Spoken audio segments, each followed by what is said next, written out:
Hey YouTubers, happy Star Wars Friday. You guys requested a Finn Jedi video, so here we go. We have to talk about Finn's awakening and becoming a potential future Jedi. There are some clues based on Rogue One, and actually the Rogue One Blu-ray giveaway is still going on. All you have to do to enter is be a subscriber, leave a comment on this video. I'll announce a new winner at the end of this, but the really important line of dialogue and the idea of ambiguity in Star Wars was when Snoke was talking to Kylo Ren and said, "There has been an awakening. Have you felt it?" Now, in the most literal sense, he was referring to Rey, because she ended the movie with Anakin Skywalker's lightsaber, seeking out Luke Skywalker to develop her affinity for the Force and become a potential future Jedi, or whatever new type of training Luke Skywalker is going to give her. She is the Jedi of the movies, but she is not the only Force-sensitive person in the movies. And the thing that we've learned from Leia's storyline in all the movies, the expanded canon, is that she was every bit as Force-sensitive as Luke and had the potential to become a Jedi, but circumstances led her to lead the life of a politician and now a general, so it's just not something that she ever pursued. Everyone was asking the Star Wars people when Force Awakens came out, why in 30 years has Leia never trained to become a Jedi? Because it's understandable why she wouldn't pursue Force training immediately after learning that Luke was her brother. They were the remains of the Empire to defeat. There was this great battle. She had to form the New Republic. There were so many practical problems in healing the galaxy that she just felt like she had too many responsibilities. And then when she started a family with Han Solo, that became a much bigger thing. But the idea of becoming a Jedi was very important to her, so that's why she sent Kylo Ren to train with Luke at a very early age. But that's kind of another story that deals with Kylo Ren abandonment issues and how Snoke found him. Finn, on the other hand, if you haven't read the Before the Awakening book, it was sort of like the preamble for Star Wars The Force Awakens that dealt with the main characters, Finn, Rey, Poe, and told you a little bit about what was happening to them in their early lives. And it just talks about how Finn was taken as a child by the First Order and conditioned over time. So all these stormtroopers that you see here, the First Order troopers, were conditioned from birth, so they all have this really high level of brainwashing about them so that they can go about their daily lives, but they are completely in tune with the First Order's line of thought. And as you find out through Phasma's character through the movie, it's very rare for stormtroopers to break their conditioning. So something special happened inside Finn. FN2187 reported to my division, was evaluated and sent to reconditioning. No prior signs of nonconformity. This was his first offense. And this is where we get into Rogue One stuff. So during Rogue One, we traveled to Jeddah. We learned all about the history of the Jedi there. It was this really cool addition to the canon. Kyber crystals everywhere. The Guardian of the Wills, Chirrut, was very Force sensitive, but as far as we know, never actually trained to become a Jedi, although he probably trained in Force practices, because if you remember the Church of the Force, then you're going to be studying things about the Force. You treat it like a religion, so you know all about their practices, but you may not have any practical training as a Jedi, even though you have combat training as we saw in the film. He was a total badass. It was great, with that special bowcaster with the Kyber crystal inside it. So when he's chanting, "I am one with the Force and the Force is with me," and he's holding his bowcaster there with the Kyber crystal, he's sort of utilizing the Force in a really low-level way that, people always wonder about Han Solo too. That's another example, whereby he calls a lot of his piloting skills luck. And while he is highly skilled as a pilot, a lot of people, even Lucasfilm story group people, say that he might just be using the Force in a really low-level way without realizing it. Just because he doesn't believe in it doesn't mean that it doesn't exist. So obviously old Han Solo totally believes in the Force, but we're talking about young Han Solo. Thought it was a bunch of mumbo-jumbo. A magical power holding together good and evil, the dark side and the light. Crazy thing is...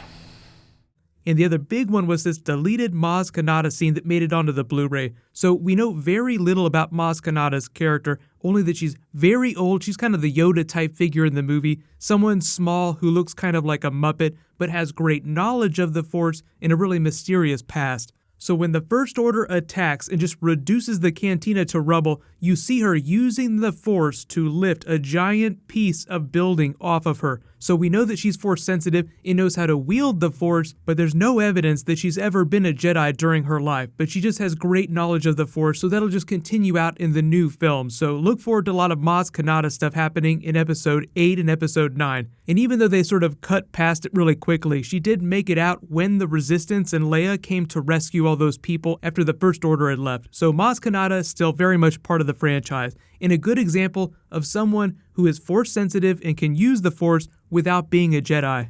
So in that way, Finn is able to use a lightsaber because it's a piece of machinery. You don't have to be Force sensitive to activate Anakin Skywalker's lightsaber. But in this moment with Kylo Ren, this final fight, he does have a Daisy Ridley Rey type moment where he sort of focuses himself and is able to hold him off for a couple blows till, of course, the much more skilled Kylo Ren cuts him down. I know everybody had all kinds of stuff to say about that final fight between Rey and Kylo Ren. The way the producers talk about it, it was meant to have been a leveled playing field somewhat, like she was able to fight him off because he was gravely wounded, but they didn't do the best job of conveying that with him just, beating his chest there. But no matter how weak he was, there was no way that Finn, with even less Force sensitivity than Rey, was going to beat him in a fight. But bringing it back around to Chirrut Donnie-Yen's character, he was able to use the Force to do something really great, escape all that blaster fire in this open field, like he should have been cut down in seconds. But you could also look at that as sort of a funny way of them sewing up some of the Stormtrooper being terrible with blasters logic. Like if you pointed them at the broadside of a Star Destroyer, they wouldn't be able to hit it with a blaster. That's how bad original trilogy Stormtroopers are. And for the most part, during the new movies, even though Finn has some Force sensitivity, it doesn't necessarily mean he's going to jump to any sort of Force training.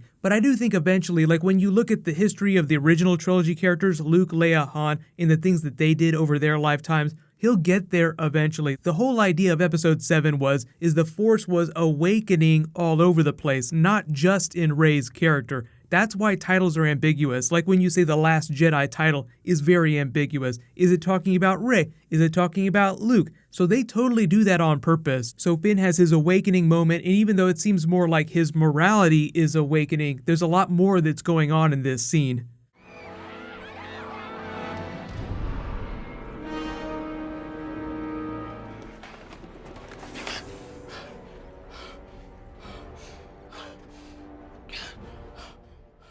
Based on that clip that they screened the other day at the Disney shareholders meeting too, we also saw Finn in a uniform, like an Imperial uniform, standing on the bridge of a First Order Star Destroyer with Captain Phasma in the background. So it just confirms First Order infiltrator storyline. So whatever Rey's training storyline with Luke is going to be, her learning about the Force in a much more specific context, Finn will be mostly focused on the day-to-day of the Resistance and trying to find out what the First Order's next move is. So in real life, the actor John Boyega has been posting stuff like not all heroes wear capes, making it seem like he's not going to become a Jedi. But that doesn't mean that he's not Force sensitive or does not have the potential to become a Jedi. So I think that was one of the greatest things that Rogue One did, is that it sort of broadened the context of the Force and said that people can use the Force without being a full-blown Jedi. Because the whole idea is that the Jedi are super rare now. So if everybody started using lightsabers, it would be way less special. And that doesn't mean that that's the last time that Finn is ever going to hold a lightsaber in his hand.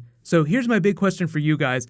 When do you think that Finn is going to use the Force consciously or unconsciously next in the future? So think of it in a very low-level Donnie Yen type way, just focusing his chi, acting calmly. Although when you look at the characters from The Force Awakens, he was sort of the reactor. He was the one that was going crazy with all this stuff going on. So it sounds like he's going to have to learn to center himself if he's going to learn to be an infiltrator in the First Order. Because I am so excited to watch Phasma just take nobody's shit. She was one of the coolest Boba Fett-style characters that you saw so little of. That's why I got really excited when I heard that Finn might be thrown back into her proximity through his storyline. So let me know what you think is happening with Finn and what it's going to take for him to start pursuing more Force training before Finn starts thinking about the Force in a more specific context. Like, I would go crazy if he actually said that Donnie Yen line, "I am one with the Force." the Force is with me. That would be a great way to circle it back around and tie in the old stuff without actually doing Rogue One stuff during the new movies. So I should also say, big news is that Star Wars Rebels was renewed for season 4. They're going to give the first preview at Star Wars Celebration, so whenever that drops, I'll totally do a trailer video for it. So yay for Star Wars Rebels, but let me know in the comments what you want me to do for my next Star Wars bonus video.